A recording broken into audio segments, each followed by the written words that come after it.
Good morning. Today is another self-healing series. So, question, alam ba natin ang importance ng vitamin D at vitamin D3 sa ating katawan? If not, here it is. So, isa ito sa mga importanteng vitamins na kinakailangan natin to be able to function properly and stay healthy.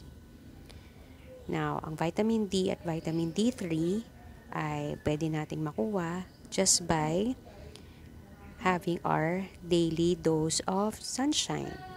So, ito ako ngayon, as much as I can, ay nagpapaaraw ako na hanggat maaari buong katawan. Kaya lang, dahil medyo hindi pa masyadong nakakalabas ang haring araw, nagtsatsaga muna ako kahit half body lang.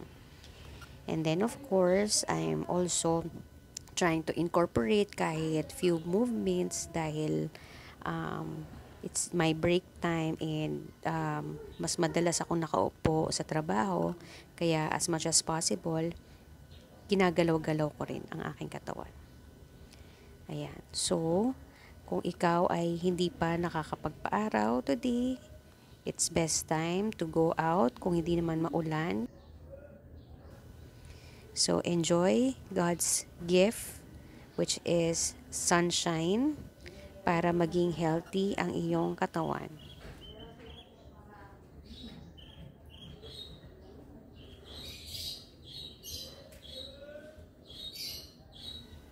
Thank you so much, and until my next video.